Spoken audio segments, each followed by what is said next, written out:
Yes, Commander? Is there something you need? Did you end up serving on an Alliance ship? I enlisted right out of med school. Earth always seemed boring to me. Too safe, too secure. I figured the colonies were teeming with exotic adventure.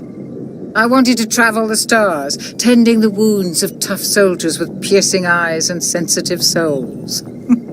Turns out military life isn't quite as romantic as I'd imagined. But humanity needs the Alliance if we want to keep expanding through the Traverse, and the Alliance always needs good doctors. So I stayed on to do my part. Ever think you made the wrong choice? Sometimes I think about opening a private practice back on Earth, or maybe taking a position at one of the new med centers out in the colonies. But there's something special about working on soldiers. If I left the Alliance now, I'd feel like I was abandoning them. How well do you know the Lieutenant? I'd never worked with him before this mission, but he has an impressive service record, over a dozen special commendations. Tends to keep to himself, though. Maybe because of the headaches. It's not easy being an L2. What does that have to do with it? Well, most biotics now use the L3 implants. Lieutenant Alenko was wired with the old L2 configuration. Sometimes there are complications. What kind of complications? Severe mental disabilities, insanity, crippling physical pain. There's a long list of horrific side effects. Caden's lucky. He just gets migraines. I should go. Goodbye, Commander. Thanks for bringing me on board, Commander. I knew working with the Spectre would be better than life at CSEC. Have you worked with the Spectre before? Well, no, but I know what they're like. Spectres make their own rules. You're free to handle things your way. At CSEC, you're buried by rules. The damn bureaucrats are always on your back. Being a Spectre does have its advantages. Exactly my point. If I'm trying to take down a suspect, it shouldn't matter how I do it, as long as I do it. But CSEC wants it done their way. Protocol and procedure come first. That's why I left. So you just quit because you didn't like the way they do things? There's more to it than that. It didn't start out bad, but as I rose in ranks, I got saddled with more and more red tape. CSEC's handling of Saren was typical. I just couldn't take it anymore. I hate leaving. I hope you made the right choice. I'd hate for you to regret it later. Well, that's sort of why I teamed up with you. It's a chance for me to get off the Citadel, see how things are done outside CSEC. Either way, I plan to make the most of this. And without CSEC headquarters looking over my shoulder, well, maybe I can get the job done my way for a change. As long as you do your job well, you're free to go about your business as you see fit. Thank you, Commander. Nice ship you've got, Shepard. What can I do for you? What's your story, Wrex? There's no story. Go ask the Quarian if you want stories. You Krogans live for centuries. Don't tell me you haven't had a few interesting adventures. Well, there was this one time the Turians almost wiped out our entire race. That was fun. Yeah, they tried the same with us, but we fought them off. It's not the same. It seems pretty much the same to me. So your people were infected with a genetic mutation? An infection that makes only a few in 1,000 children survive birth? And I suppose it's destroying your entire species? I suppose it isn't all the same. I don't expect you to understand, but don't compare humanity's fate with the Krogan. Sorry, Wrex. I wasn't trying to get you upset. Your ignorance doesn't upset me, Shepard. As for the Krogan, I gave up on them long ago. The genophage infected us, but it's not what's killing us.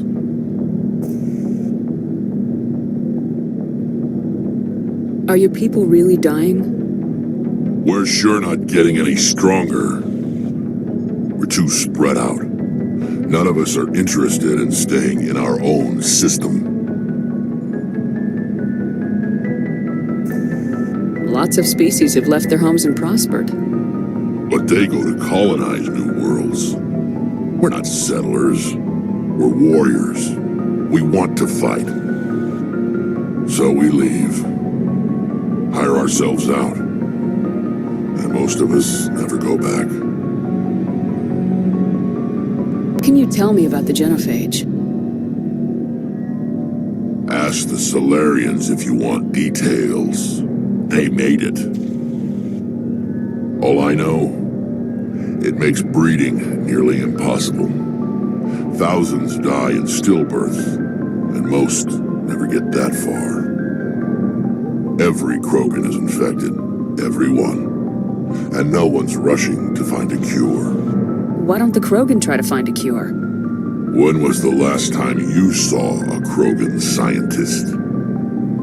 You ask a Krogan, would he rather find a cure for the genophage or fight for credits? He'll choose fighting every time. It's just who we are, Shepard. I can't change that. Nobody can. So long, Wrex. You know that Wrex Tali? She's been spending all her time down here asking me about our engines. I'll tell her to leave you alone. What? No, she's amazing. I wish my guys were half as smart as she is. Give her a month on board and she'll know more about our engines than I do. She's got a real knack for technology, that one. I can see why you wanted her to come along. I figured she'd be a real asset to the team. You got an eye for Tali, Commander, but I'm guessing that's not why you came down here. Fill me in on the IES stealth system. How does it work exactly? You can't hide a ship out in space. They emit too much heat and radiation. Too easy for sensors to pick them up, unless you find a way to capture those emissions. So our stealth systems trap the energy we give off in storage sinks built into the ship itself. No emissions to give away our location. Eventually the sinks have to be vented. More than a few hours silent running and they overheat. Cook us inside our own hull. There's no way for anyone to detect us? A visual scan can still pick us up. Anyone looking out a window can see us plain as day. But you have to be pretty close to get an actual visual out in space. Most vessels rely on scanners. As long as the stealth systems are engaged, they can't see us. Not unless we accelerate to FTL speeds. Why doesn't it work with faster-than-light travel? Cranking up the FTL blue shifts our emissions, pushes them into frequencies too high to capture in the sinks. As soon as we make the jump, it's like setting off a flare. Sensors can pick up our location whenever we enter or exit FTL flight, but for short-range missions, our stealth systems are amazing, and we've got the only one. Where else have you served, Adams? If you name a class of Alliance ship, I've probably served on it. Everything from dreadnoughts and carriers right down to frigates like the Normandy. My last assignment was on the Tokyo, only a cruiser, but she was a good ship. Couldn't hold a candle to the Normandy, though. I want to know more about the Normandy. She's the best ship I've ever served on, probably the fastest vessel ever designed, and she's the only one using the new Tantalus drive core. What's so special about the Tantalus drive core? Proportionally, it's about twice the size of any other vessel. Not only are we faster, we can run at FTL speeds longer before we have to discharge the core. Carry on, Adams. Aye, aye. Your ship's amazing, Shepard. I've never seen a drive core like this before. I can't believe you were able to fit it into a ship this small. I'm starting to understand why you humans have been so successful. I had no idea Alliance vessels were so advanced. The Normandy's a prototype, cutting-edge technology. A month ago, I was patching a makeshift fuel line into a converted tug ship in the flotilla. Now, I'm sitting on board one of the most advanced vessels in Citadel space. I have to thank you again for bringing me along. Traveling on a vessel like this is a dream come true for me. I had no idea you found ship technology so interesting. It comes with being a Quarian. The migrant fleet is the key to the survival of my people. Ships are our most valuable resource. But we don't have anything like this. We make do with cast-offs and second-hand equipment. We just try to keep them running for as long as we can. Some of the fleet's larger vessels date all the way back to our original flight from the Geth. I can't believe your fleet's still using ships that are 3 centuries old. They're constantly being repaired, modified, and refitted. They aren't pretty, but they work. Mostly. We've tried to make ourselves as independent as possible on the flotilla, grow our own food, mine and process our own fuel. But some things we just can't make on our own. A patch to maintain the hull integrity requires raw materials we just don't have. That's why our pilgrimages are so important. Tell me about your people. Our lives aren't easy. Resources are scarce, and we are constantly on the move. Everything we do must in some way contribute to the continuation of the migrant fleet. There are 17 million Quarians in the flotilla, and each of us relies on the others for survival. The bonds among my people are strong. Unfortunately, we have had to surrender many of the freedoms and civil liberties other species take for granted. What kind of freedoms? Well, it's illegal for parents to have more than one child. If our population grows too much, it would strain our resources to their breaking point. Of course, we also can't allow our numbers to become too few. If our population is in decline, the rule against single births is temporarily repealed. In extreme cases of population decline, incentives are even offered to encourage multiple births, though the Conclave hasn't had to take such measures in nearly a century. That's your government. The Conclave is our civilian branch of government. Each ship can elect a representative to serve on the Conclave and make decisions that affect the fleet as a whole. On matters that affect an individual ship, however, the captain has the final say. It's a tradition that dates back to the early days, when the fleet was governed by martial law. Fortunately, most captains nowadays are smart enough to have an elected council from their crew to give them advice and guidance. So the ultimate power rests with elected officials? In practice, the Conclave and the respective council for each ship tend to set the rules that govern our daily lives. But in theory, we are still under military jurisdiction. The 5 top-ranking military officials in the fleet serve on the Admiralty Board. These 5 have the power to overrule any decision by the Conclave in case of emergency. To do so requires unanimous agreement among the Admiralty, and they can only do this once. After that, the entire board must resign their posts. It's a safeguard that served us well. In nearly 3 centuries, the Admiralty Board has only overruled the Conclave 4 times. I want to know more about the Geth. I doubt I can tell you anything you don't already know. It's been almost 3 centuries since they drove my people into exile.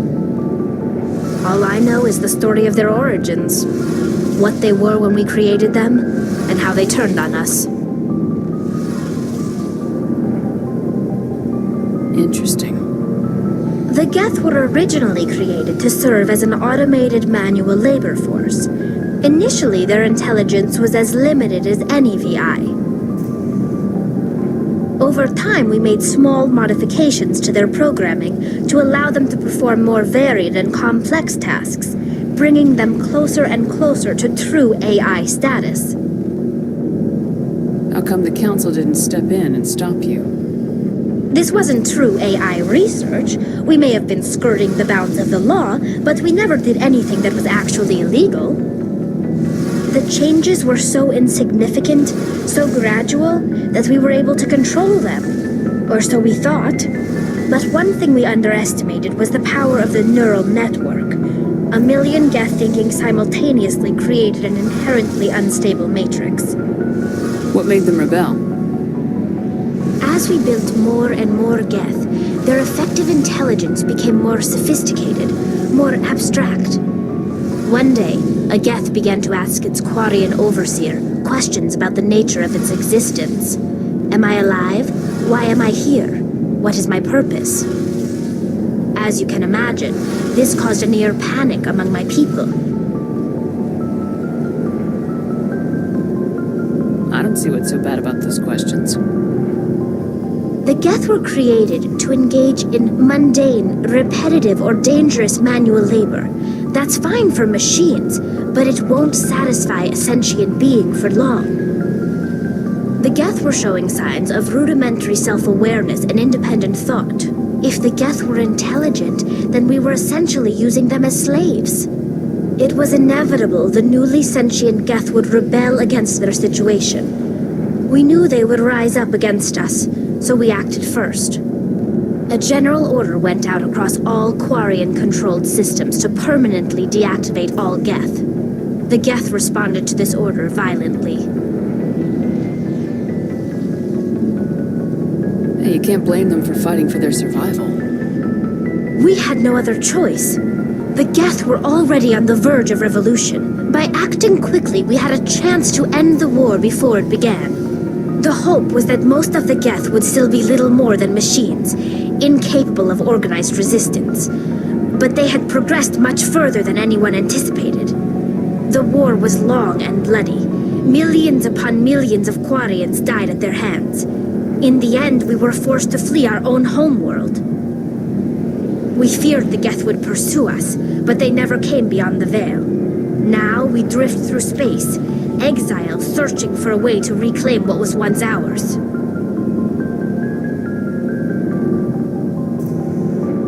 It's hard to feel sorry for you. Your ancestors tried to wipe out another species. We made a mistake when we created the Geth in the first place, but we did not make a mistake when we went to war against them. If we had not acted, they would have wiped us out. They're a synthetic life form. They have no use for organics. None. Why do you think they cut themselves off from the rest of the galaxy? Why do you think they've killed every organic being who's ever tried to contact them? They didn't kill Saren. What does that tell you? The Geth are not innocent victims in all this. They're the enemy. They want to destroy us. Not just the Quarians. All organic life. That's why they've joined up with Saren. And that's why we have to stop him. I should go.